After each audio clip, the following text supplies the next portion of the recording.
શું છે કરંજવેરીનો મામલો અને કેમ આટલા મોટા પ્રમાણમાં લોકો એકઠા થયા અને ધારાસભ્ય સાથે અહીંયા સુધી આવવાની જરૂર પડી? જય આદિવાસી જોહર. કરંજવીર ગામે જે શ્રીમદ રાજચંદ્રને 7 એકર જેટલી જગ્યા ફાળવી દેવામાં આવી છે એના વિરુદ્ધમાં તમામ ગામજનો, તમામ રાજકીય પક્ષાપક્ષી ભૂલીને તમામ આગેવાનો એક મંચ પર આવી અને આ જગ્યા પરત ગામની માંગણી માટે મામલતદાર સાહેબને રજૂઆત કરવામાં આવી છે આજે. પરંતુ હું તમામ ગામના આગેવાનોને એક જ વાત કહેવા માગું છું કે આપણા ક્રાંતિકારી બિરસા મુંડાએ પોતાનું જળ જંગલ જમીન બચાવવા માટે પ્રાણોની આહુતિ આપી દીધી છે. તો યુવાનોએ તૈયાર થવું પડશે. સમય હવે ભગતસિંહ પણ બનવું પડશે, બિરસા મુંડા પણ બનવું પડશે.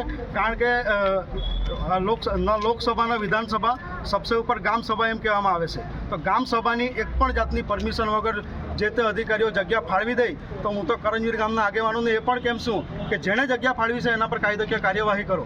કારણ કે જે ગામ સભાના ઠરાવને પણ માંગણી નથી કરતા, ડાયરેક્ટ જગ્યા આપવાની એમને સત્તા કોણે આપી? માટે હું તમામ લોકોને કેમ છું, ભીખ માંગવાનું બંધ કરો. આપણા બાપ દાદાએ સાચવેલી જગ્યા છે, કોઈને પણ અંદર ઘૂસવા નહીં દેવો. ત્યાં અમારા દેવી દેવતા પડેલા છે, દેવી દેવતાઓને પણ એ લોકો ઢાંકી દે છે. મોહનગઢ ખાતે માવલી માતાનું સ્થાનક છે, ત્યાં પણ કોઈને જવા દેવામાં આવતા નથી. શું અમારે કયા આમની પાસે આ રીતના ભીખ જ માંગ્યા કરવાની? આપણા બાપ દાદાએ સાચવેલી જગ્યા છે. કોઈ બહારથી આવીને એમ કહે કે આ જગ્યા અમારી છે, એ આદિવાસી સમાજને બિલકુલ સ્વીકાર્ય નથી. અમે અમારી લડાઈ છેલ્લે સુધી લડી લઈશું. ગ્રામજનોએ જ્યારે મુદ્દાની રજૂઆત કરી તો એકદમ શાંતિથી કરી અને એવું ઇતિહાસ છે કરંજવેરીનો કે કરંજવેરી ગામ સહકારમાં માને છે. કરંજવીરનો ઇતિહાસ સહકારનો હશે, મોટી ડોલડુંગરી ગામનો ઇતિહાસ સહકારમાં નથી.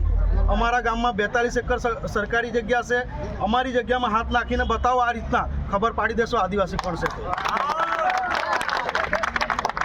ધરમપુરના ધારાસભ્ય દ્વારા આજે એક પત્રકારને ઇન્ટરવ્યૂ આપવાની ના પાડી કે એમણે એવું કીધું કે જે ઇન્ટરવ્યૂ મેં બોલ્યો છું એ જ ઇન્ટરવ્યૂ તમે લઈ શકો, લોકો સાથે હું ઇન્ટરવ્યૂ નહીં આપું.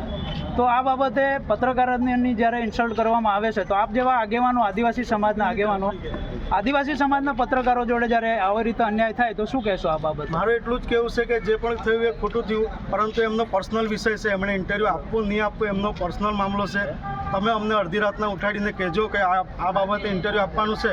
આદિવાસી સમાજ અડધી રાતના ઉઠીને તૈયાર રહેશે તમારા માટે. જો કરંજવેરી ગામને આ જે રાજચંદ્ર મિશન છે એવું જમીન પરત ન કરે તો તમે શું એક્શન લેવા માટે હવે તૈયાર છો? આના માટે વાંસદા ચીખલીના ધારાસભ્ય અનંતભાઈ, મહારૂડી ગામ સભાના અધ્યક્ષ રમેશભાઈ, એમણે સ્પષ્ટ સંદેશો મૂકેલો છે. કરંજવીરના ગામજનોને કહેજો અમે તમારી સાથે છે, પડખે છે. જ્યારે બી જરૂર પડે યાદ કરજો. જેવાને તેવી જ ભાષામાં જવાબ આપતા અમને આવડે છે, એટલો સંદેશો મૂકેલો.